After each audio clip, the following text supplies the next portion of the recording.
বিসমিল্লাহির রহমানির রহিম। প্রিয় শিক্ষার্থীবৃন্দ, সম্মানিত দর্শকবৃন্দ, সকলকে জানাচ্ছি অ্যাডমিশন চ্যালেঞ্জ বিশ্ববিদ্যালয় ভর্তি কোচিং রাজশাহীর পক্ষ থেকে শুভেচ্ছা ও সালাম। আসসালামু আলাইকুম। আশা করছি আপনারা সকলে সুস্থ আছেন, নিরাপদে আছেন। আমরা আজকে আলোচনা করব এমন একটি বিষয় নিয়ে, যে বিষয়ের উপরে পাবলিক বিশ্ববিদ্যালয়, বিসিএস সহ বিভিন্ন চাকরি পরীক্ষায় খুব বেশি প্রশ্ন হয়ে থাকে এবং বিষয়টি আমাদের কাছে অনেকটা কঠিন মনে হয়। বিষয়টি হচ্ছে বাংলাদেশের সংবিধান। অর্থাৎ আমরা এই বাংলাদেশ সংবিধানের উপরে 4টি ভিডিও আমরা তৈরি করেছি। আপনারা এই 4টি ভিডিও যদি দেখেন তাহলে আশা করা যায় সংবিধান সম্পর্কে যে ভীতি রয়েছে, যে সমস্যা রয়েছে, ইনশাআল্লাহ এই সমস্যাটি আমরা দূর করতে সক্ষম হব।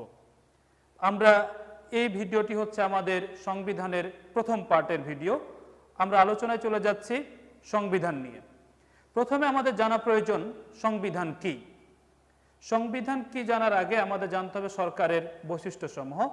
আমরা দেখি প্রচলিত অর্থে সরকার বলতে নির্বাহী বিভাগ, আইন বিভাগ, বিচার বিভাগকে বোঝানো হয়ে থাকে। এই বিভাগগুলোর দায়িত্বর ক্ষমতার বন্টন কি হবে, সরকারের সাথে এই বিভাগগুলোর সম্পর্ক কি হবে, রাষ্ট্রাধীন ব্যক্তির সাথে সরকারের সম্পর্ক কি হবে, এ সম্পর্কে যে নিয়ম কানুন লিপিবদ্ধ থাকে তাকে বলা হয় সংবিধান। সংবিধান সম্পর্কে রাষ্ট্রবিজ্ঞানীর জনক অ্যারিস্টটল তিনি একটি সংজ্ঞা প্রদান করেছেন, যেটি আমাদের বিভিন্ন বিশ্ববিদ্যালয়ের ভর্তি পরীক্ষায় প্রশ্নটি এসে থাকে। ইংরেজি ভার্সনে সংজ্ঞাটি হলো, the constitution is the way of life the state has chosen for itself. সংবিধান হচ্ছে রাষ্ট্রের পছন্দকৃত সেই জীবন পদ্ধতি যা রাষ্ট্র স্বয়ং নিজের জন্য বেছে নিয়েছে। সিএফ স্ট্রং, একজন আধুনিক আইনবিদ, তিনি সংবিধান সম্পর্কে বলছেন, সংবিধান হচ্ছে কতগুলো আইনের সমষ্টি যা শাসক ও শাসিতের মাঝে সম্পর্ক নির্ধারণ করে। আমরা উপরোক্ত আলোচনা থেকে বলতে পারি সংবিধান হচ্ছে সেই সব মৌলিক নীতিমালাগুলো যার মাধ্যমে সরকারের রূপরেখা কি হবে, সরকারের দায়িত্ব কি হবে, এ সম্পর্কে লিপিবদ্ধ থাকে। এটাকে বলা হয় সংবিধান। তাহলে সংবিধান থেকে আমাদের যে প্রশ্নটি আসতে পারে যে বাংলাদেশ তথা প্রত্যেকটা দেশেরই সর্বোচ্চ আইন কি, প্রশ্নের উত্তরটি হবে সংবিধান। অপরদিকে রাষ্ট্রবিজ্ঞানী অ্যারিস্টটলের আমরা একটি তো সংজ্ঞা মনে রাখবো, যে রাষ্ট্রের পছন্দকৃত জীবন পদ্ধতি যা রাষ্ট্র স্বয়ং নিজের জন্য বেছে নিয়েছে তাকে বলা হয় সংবিধান। এটি কার উক্তি? এটি হচ্ছে অ্যারিস্টটলের উক্তি। এবার আমরা দেখব সংবিধানের প্রকারভেদ। পঠনগত দিক দিয়ে সংবিধান হচ্ছে দুই ধরনের, একটি হচ্ছে লিখিত সংবিধান, অপরটি হচ্ছে অলিখিত সংবিধান। লিখিত সংবিধান কাকে বলা হয়?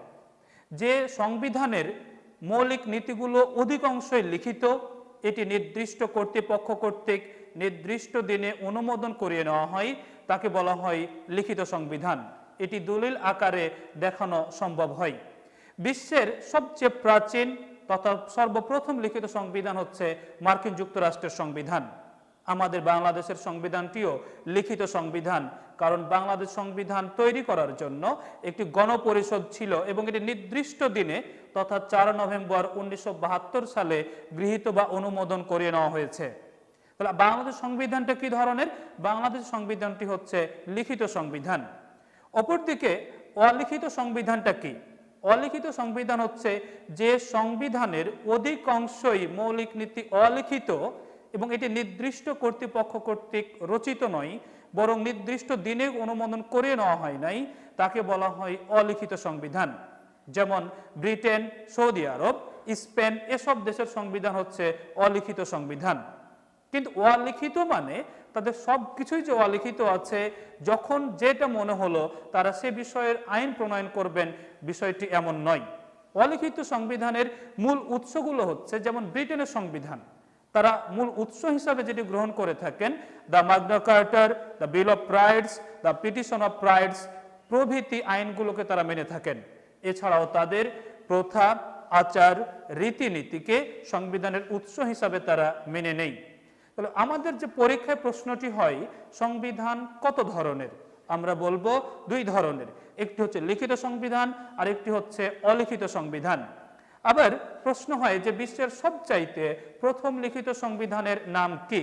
বিশ্বের প্রথম লিখিত সংবিধানের নাম হচ্ছে মার্কিন যুক্তরাষ্ট্রের সংবিধান, যেটি রচিত হয়েছিল 1787 সালে, যেটি কার্যকর করা হয় 1789 সালে। বিশ্বের কয়েকটি অলিখিত সংবিধান দেশের নাম আমরা মনে রাখব, যেমন ব্রিটেন, সৌদি আরব, স্পেন, এসব দেশের সংবিধান হচ্ছে অলিখিত সংবিধান। আমাদের বাংলাদেশের সংবিধান কি ধরনের? বাংলাদেশ সংবিধানটি হচ্ছে অলিখিত সংবিধান। আমরা এ প্রকারভিত্তি দেখলাম পঠনগতভাবে। এবার আমরা দেখে নিব পরিবর্তনগতভাবে সংবিধান কয় ধরনের। পরিবর্তনগত দিক দিয়ে সংবিধান হচ্ছে দুই প্রকার, একটি হচ্ছে সুপরিবর্তনীয় সংবিধান আর একটি দুষ্পরিবর্তনীয় সংবিধান। সুপরিবর্তনীয় সংবিধান কি? সুপরিবর্তনীয়, যেটি আমরা শব্দটি বিশ্লেষণ করলে পাই যা সহজে পরিবর্তনযোগ্য। অর্থাৎ একটি দেশের পার্লামেন্টে সাধারণ আইন যেভাবে পাস করা হয়, যে পদ্ধতিতে প্রণয়ন করা হয়, ঠিক ওই পদ্ধতিতে সংবিধান সংশোধন করা গেলে তাকে বলা হবে সুপরিবর্তনীয় সংবিধান। ব্রিটেন তথা অলিখিত যেসব সংবিধানগুলো রয়েছে, মূলত দেখা যায় তাদের সংবিধানগুলোই হচ্ছে সুপরিবর্তনীয় সংবিধান। তবে ব্যতিক্রমী একটি দেশ হচ্ছে নিউজিল্যান্ড। তাদের সংবিধানটি লিখিত কিন্তু সংশোধনের দিক দিয়ে সুপরিবর্তনীয়। প্রশ্নটি এভাবে করা হয় যে নিম্নের কোন দেশের সংবিধান লিখিত কিন্তু পরিবর্তনগত দিক দিয়ে সুপরিবর্তনীয়? দেশটির নাম হচ্ছে নিউজিল্যান্ডের সংবিধান। এরপর আমরা দেখব দুষ্পরিবর্তনীয় সংবিধান কি। দুষ্পরিবর্তনীয়, যা সহজে পরিবর্তনযোগ্য নয়।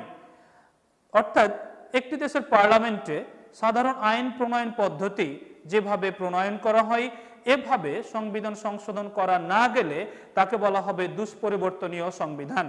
সাধারণত যেসব দুষ্পরিবর্তনীয় সংবিধান রয়েছেন তা পরিবর্তন করার জন্য পার্লামেন্টের নির্দিষ্ট সংখ্যার সমর্থন প্রয়োজন হয়। যেমন আমাদের বাংলাদেশের সংবিধানটি হচ্ছে দুষ্পরিবর্তনীয় সংবিধান।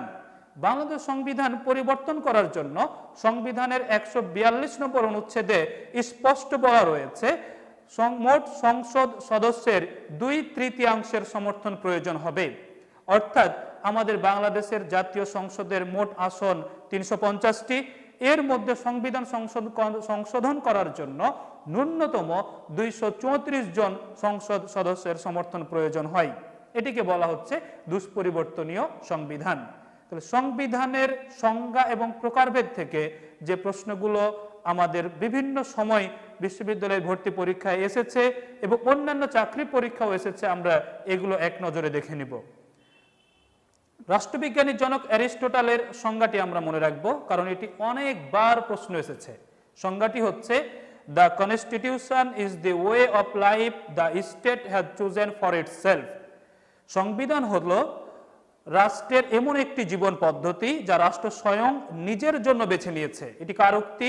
অ্যারিস্টটলের উক্তি। আবার একটি দেশের সর্বোচ্চ আইন কি? আমরা মনে রাখবো সংবিধান। লিখিত পঠনগত দিক দিয়ে সংবিধান কত ধরনের? দুই ধরনের, লিখিত সংবিধান, অলিখিত সংবিধান। বিশ্বের প্রথম লিখিত সংবিধানের নাম কি? মার্কিন যুক্তরাষ্ট্রের সংবিধানটি হচ্ছে বিশ্বের প্রথম লিখিত সংবিধান। অলিখিত সংবিধান কয়েকটি দেশের নাম মনে রাখবো, ব্রিটেন, সৌদি আরব, স্পেন, এসব দেশের সংবিধানগুলো হচ্ছে অলিখিত সংবিধান। অপরদিকে আমরা মনে রাখবো যে পরিবর্তনগত দিক দিয়ে সংবিধান দুই ধরনের, সুপরিবর্তনীয় এবং দুষ্পরিবর্তনীয়। বিশ্বের যে দেশের সংবিধান লিখিত কিন্তু পরিবর্তনগত দিক দিয়ে সুপরিবর্তনীয়, সে দেশটির নাম হচ্ছে নিউজিল্যান্ড। বাংলাদেশ সংবিধান কেমন? তাহলে এক কথায় আমরা মনে রাখবো, বাংলাদেশের সংবিধানটি হচ্ছে লিখিত ও দুষ্পরিবর্তনীয় সংবিধান। বিশ্বে যতগুলো লিখিত সংবিধান রয়েছে, এদের মধ্যে অনুচ্ছেদ এবং শব্দের দিক দিয়ে সবচাইতে বড় সংবিধানটি হচ্ছে ভারতের সংবিধান। ভারতের সংবিধানে মোট অনুচ্ছেদ সংখ্যা হচ্ছে 395টি এবং তফসিল সংখ্যা হচ্ছে 12টি। অপরদিকে বিশ্বে যতগুলো লিখিত সংবিধান রয়েছে, এর মধ্যে সবচাইতে ছোট লিখিত সংবিধানের দেশটির নাম হচ্ছে মার্কিন যুক্তরাষ্ট্র।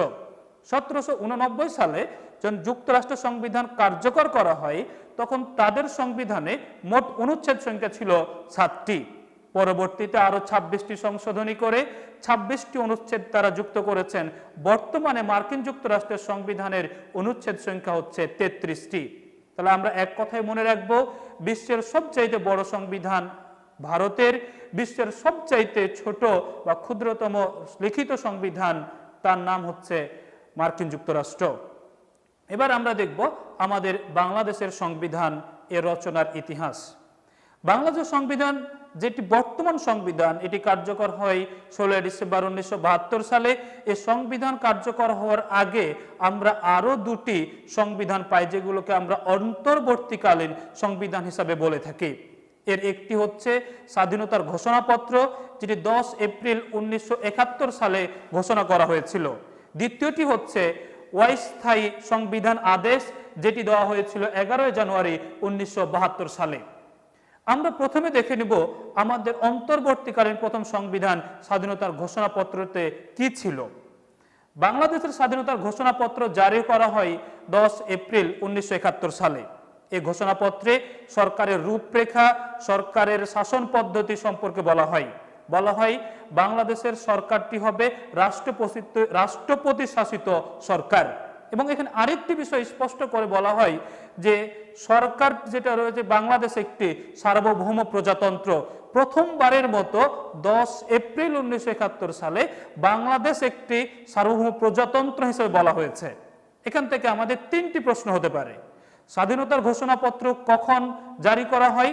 আমরা উত্তরে বলবো 10 এপ্রিল 1971 সালে। বাংলাদেশকে প্রথম সার্বভৌম প্রজাতন্ত্র কত তারিখে ঘোষণা করা হয়? 10 এপ্রিল 1971 সালে। স্বাধীনতার ঘোষণাপত্রে কি ধরনের সরকারের কথা বলা হয়েছিল? রাষ্ট্রপতি শাসিত সরকারের কথা বলা হয়েছিল।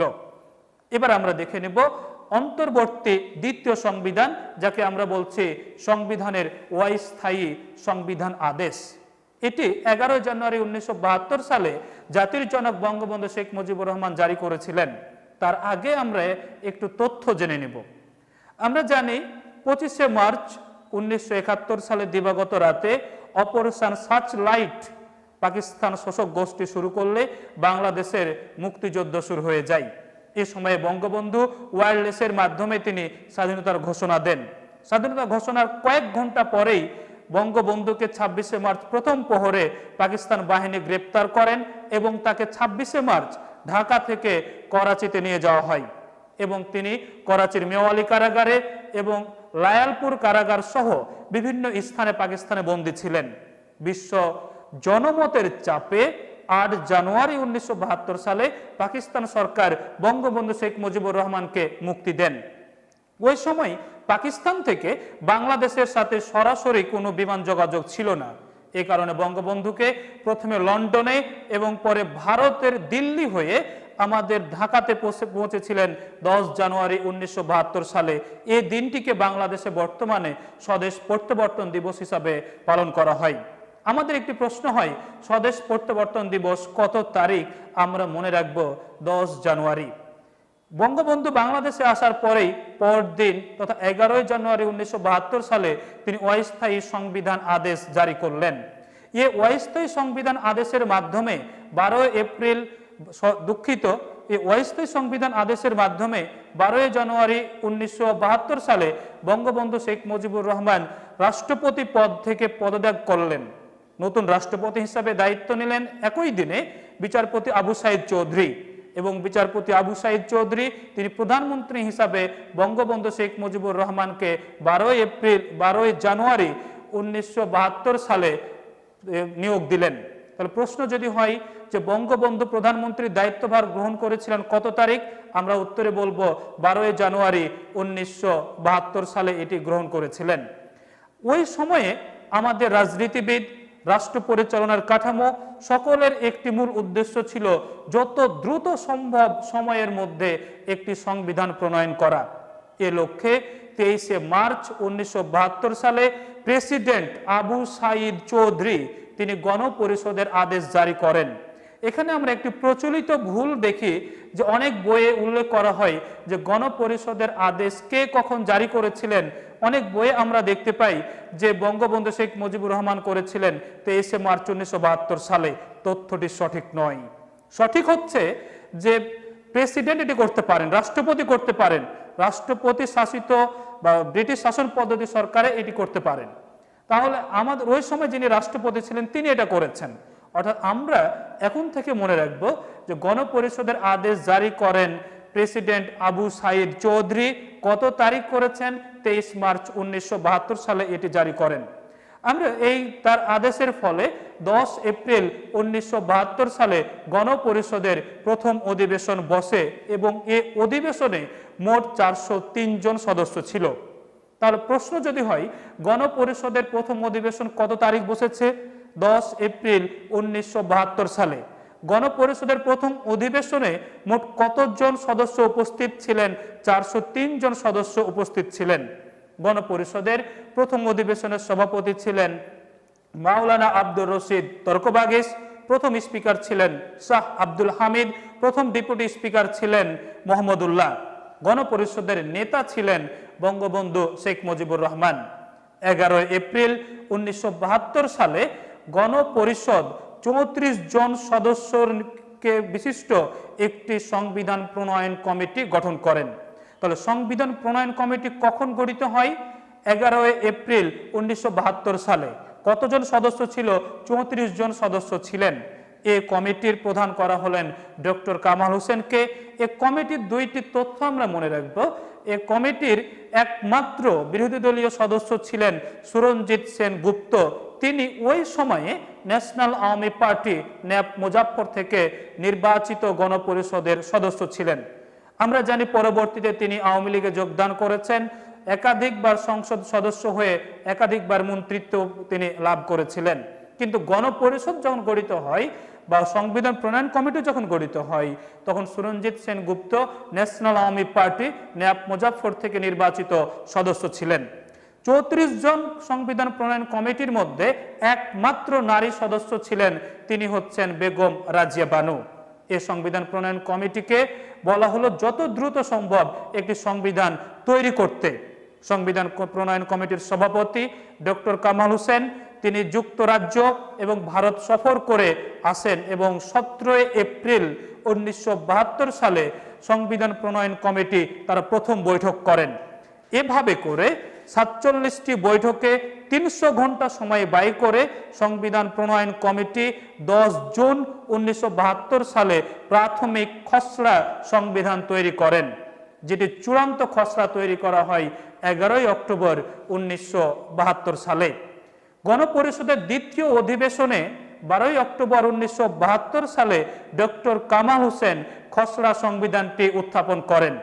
এই খসড়া সংবিধানের উপরে 19 থেকে 30 অক্টোবর প্রথম পাঠ অনুষ্ঠিত হয় এবং 31 অক্টোবর থেকে 3 নভেম্বর দ্বিতীয় পাঠ অনুষ্ঠিত হয়।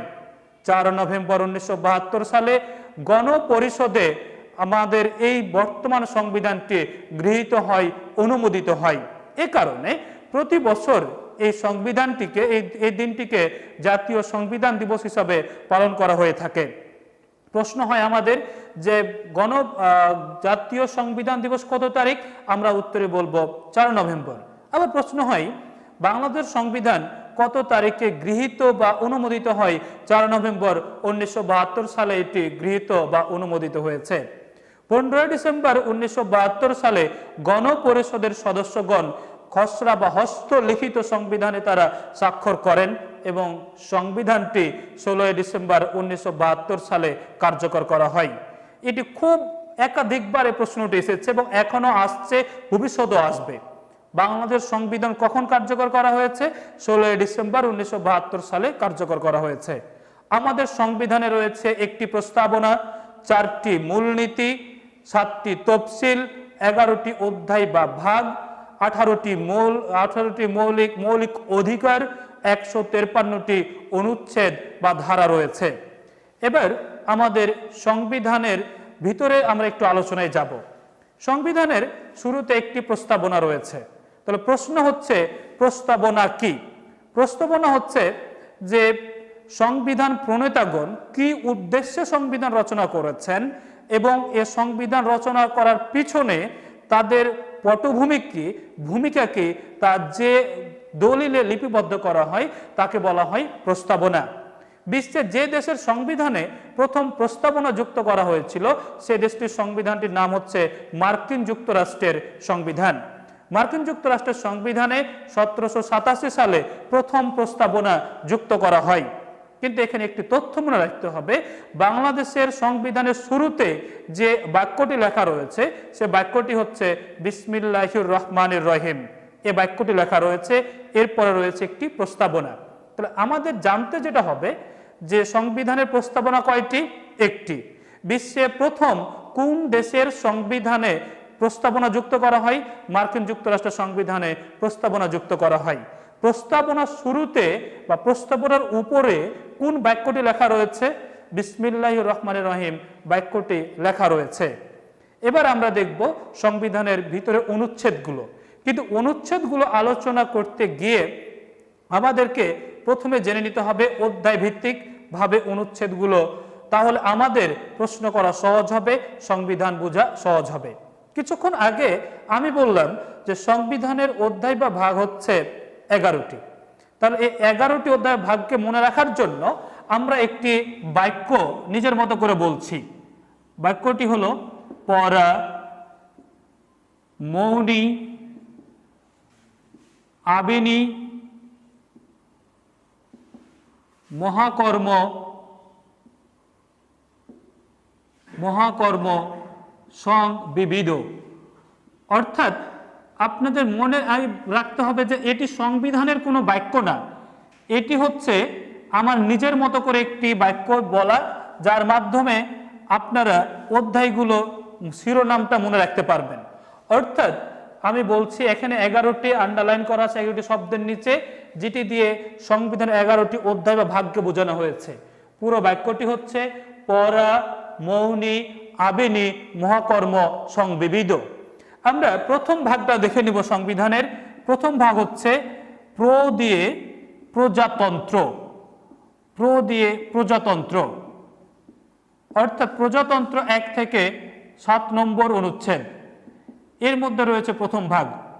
এভাবে এখানে প্রত্যেকটি প্রথম অক্ষর দিয়ে আমাদের অধ্যায়গুলো বলা হয়েছে। আমি আরেকটি লিখে দিচ্ছি, রা দিয়ে রাষ্ট্র পরিচালনার মূলনীতি। রা দিয়ে রাষ্ট্র পরিচালনার মূলনীতি। তাহলে এটি সংবিধানের দ্বিতীয় ভাগ। আর সংবিধানের দ্বিতীয় ভাগের অনুচ্ছেদ হচ্ছে 8 থেকে 25 নম্বর অনুচ্ছেদ। অর্থাৎ 8 থেকে 25 নম্বর অনুচ্ছেদ পর্যন্ত আমরা বলবো সংবিধানের দ্বিতীয় ভাগ। বাকিগুলো আপনাদের লিখে নিতে হবে, আমি আমার মতো করে আমি বলছি আপনাদের। তাহলে আমরা সংবিধান অধ্যায় বা ভাগ কতটি বলছি? অধ্যায় বা ভাগ হচ্ছে 11টি। এই 11টি অধ্যায় বা ভাগের মধ্যে আমাদের এইটি মনে রাখার জন্য একটি বাক্য আমরা বললাম, সেটি হচ্ছে পরা, মৌনী, আবেনী, মহাকর্ম, সংবিবিধ। সংবিধানের প্রথম ভাগটির নাম হচ্ছে প্র দিয়ে প্রজাতন্ত্র, 1 থেকে 7 নম্বর অনুচ্ছেদ। দ্বিতীয় ভাগটি হচ্ছে রা দিয়ে রাষ্ট্র পরিচালনার মূলনীতি, 8 থেকে 25 নম্বর অনুচ্ছেদ। তৃতীয় ভাগটি হচ্ছে মৌ দিয়ে মৌলিক অধিকার, 26 থেকে 47 নম্বর অনুচ্ছেদ। চতুর্থ ভাগটি হচ্ছে নি দিয়ে নির্বাহী বিভাগ, 48 থেকে 64 নম্বর অনুচ্ছেদ। পঞ্চম ভাগটি হচ্ছে আ দিয়ে আইনসভা, 65 থেকে 93 নম্বর অনুচ্ছেদ। বি দিয়ে বিচার বিভাগ, এটি ষষ্ঠ ভাগ। বিচার বিভাগের অনুচ্ছেদ সংখ্যা হচ্ছে 94 থেকে 117 নম্বর অনুচ্ছেদ। নি দিয়ে নির্বাচন, এটির অনুচ্ছেদ সংখ্যা হচ্ছে 118 থেকে 126 নম্বর অনুচ্ছেদ। মহা দিয়ে মহা হিসাব নিরীক্ষক ও নিয়ন্ত্রক, 127 থেকে 132 নম্বর অনুচ্ছেদ। কর্ম দিয়ে বাংলাদেশ কর্ম কমিশন, 133 থেকে 141 নম্বর অনুচ্ছেদ। সং দিয়ে সংবিধান সংশোধনী, 142 নম্বর অনুচ্ছেদ। বিবিধ দিয়ে একাদশ ভাগ বোঝানো হয়েছে বিবিধ, 143 থেকে 153 নম্বর অনুচ্ছেদ। এই তথ্যগুলো আমরা মনে রাখলে আমাদের পরবর্তীতে আলোচনা করা সুবিধা হবে এবং এই অনুচ্ছেদগুলো আমরা মনে রাখব। তাহলে এবার আমরা শুরুতে দেখে নিব সংবিধানের প্রথম ভাগ। আমি প্রথম ভাগের নাম কি বললাম? প্রজাতন্ত্র। কত নম্বর অনুচ্ছেদ? 1 থেকে 7 নম্বর অনুচ্ছেদ। এই প্রথম নম্বরের প্রথম অনুচ্ছেদ, অর্থাৎ আমাদের সংবিধানের যে 153টি অনুচ্ছেদ রয়েছে, এর 1 নম্বর অনুচ্ছেদে বলা হচ্ছে যে বাংলাদেশ একটি একক স্বাধীন ও সার্বভৌম প্রজাতন্ত্র, যা গণপ্রজাতন্ত্রী বাংলাদেশ নামে পরিচিতি হবে। তাহলে আমাদের বাংলাদেশের সাংবিধানিক নাম কি? গণপ্রজাতন্ত্রী বাংলাদেশ। তাহলে আমাদের বাংলাদেশ সাংবিধানিক ইংরেজি নামটা আমরা একটু দেখে নিব, the people's republic of Bangladesh. People's শব্দটি আমি শুধু লিখে দিচ্ছি, কারণ পিপুলস বলতে এখানে অ্যাপোস্ট্রফিস এস দ্বারা বোঝানো হয়েছে। তাহলে বাংলাদেশ সাংবিধানিক ইংরেজি নাম কি? The people's republic of Bangladesh. সংবিধানের 2 নম্বর অনুচ্ছেদে আছে রাষ্ট্রীয় সীমানা। 2 ক নম্বর অনুচ্ছেদে আছে আমার যেটা বলা হচ্ছে 2 কতে, রাষ্ট্রধর্ম ইসলাম, তবে হিন্দু, বৌদ্ধ, খ্রিস্টান সহ অন্যান্য ধর্ম পালনে রাষ্ট্র সমমর্যাদা ও সম অধিকার নিশ্চিত করবেন। আপনাদেরকে এত বিশ্লেষণ জানতে হবে না। এমসিকিউ পদ্ধতিতে উত্তর করার জন্য, এক কথায় প্রশ্নের উত্তর করার জন্য আমাদের জানতে হবে শুধু ওই অনুচ্ছেদের শিরোনামটি। অর্থাৎ আমরা মনে রাখবো 2 কতে বলা আছে রাষ্ট্রধর্মের কথা, 3 নম্বরে বলা আছে প্রজাতন্ত্রের রাষ্ট্রভাষা বাংলা, 4 নম্বরে অনুচ্ছেদে বলা আছে আমাদের জাতীয় সঙ্গীত, জাতীয় পতাকা, জাতীয় প্রতীক নিয়ে। তবে আমি একটু বিস্তারিত বলে দিচ্ছি। 4 1-এ বলা আছে জাতীয় সঙ্গীত আমার সোনার বাংলার প্রথম 10 চরণ। 4 2 নম্বর অনুচ্ছেদে বলা আছে জাতীয় পতাকা। 4 3 নম্বর অনুচ্ছেদে বলা আছে জাতীয় প্রতীকের কথা। 4 ক নম্বর অনুচ্ছেদ খুব গুরুত্বপূর্ণ একটি অনুচ্ছেদ। এখানে বলা আছে জাতির পিতার প্রতিকৃতি সংরক্ষণ, অর্থাৎ আমাদের জাতির পিতা বঙ্গবন্ধু শেখ মুজিবুর রহমানের প্রতিকৃতি সংরক্ষণ করতে হবে বিভিন্ন স্থানে, এই কথাটি এখানে বলা রয়েছে। 5 নম্বর অনুচ্ছেদে বলা আছে প্রজাতন্ত্রের রাজধানী হবে ঢাকা, তাহলে আমাদের রাজধানী ঢাকা, এটি সংবিধানে বলা রয়েছে। 6 নম্বরের 1-এ বলা হচ্ছে বাংলাদেশের নাগরিকত্ব আইনের দ্বারা নির্ধারিত হবে, কিন্তু গুরুত্বপূর্ণ অনুচ্ছেদটি হলো 6-এর 2, যেখানে বলা হয়েছে বাংলাদেশের জনগণ জাতিতে বাঙালি, নাগরিকত্বে বাংলাদেশি। আমি আবারও বলছি 6-এর 2 নম্বর অনুচ্ছেদে বলা হচ্ছে বাংলাদেশের জনগণ জাতিতে বাঙালি, নাগরিকত্বে বাংলাদেশি। 7 নম্বর অনুচ্ছেদে রয়েছে সংবিধানের প্রাধান্য, তবে মনে রাখবেন 7-এর 1 নম্বর অনুচ্ছেদটি খুব গুরুত্বপূর্ণ, এটি অনেক সময় প্রশ্নে আসে। প্রজাতন্ত্রের সকল ক্ষমতার উৎস জনগণ, অনেক সময় এটি শূন্যস্থান আকারেও আসে। প্রজাতন্ত্রের সকল ক্ষমতার উৎস কি? উত্তরে করতে হয় জনগণ। অথবা প্রজাতন্ত্রের সকল ক্ষমতার উৎস জনগণ কত নম্বর অনুচ্ছেদে বলা হয়েছে? এটি বলা হয়েছে সংবিধানের 7-এর 1 নম্বর অনুচ্ছেদে। 7-এর 2 নম্বর অনুচ্ছেদে বলা হয়েছে সংবিধান হচ্ছেন প্রজাতন্ত্রের সর্বোচ্চ আইন। তাহলে সংবিধান প্রজাতন্ত্রের সর্বোচ্চ আইন কোথায় বলা হয়েছে? 7-এর খ নম্বর অনুচ্ছেদে বলা হয়েছে। আমাদের পরবর্তী পর্বটি আপনারা দেখবেন, সেখানে আমরা 2য় ভাগ থেকে মৌলিক অধিকার নিয়ে আমরা আলোচনা করব। সবাই সুস্থতা ও নিরাপদ থাকবেন এই আশাবাদ ব্যক্ত করে আমরা প্রথম পার্টটি শেষ করছি। আপনাদের সকলকেই সংবিধানের 2য় পার্টটি দেখার জন্য আমন্ত্রণ জানাচ্ছি।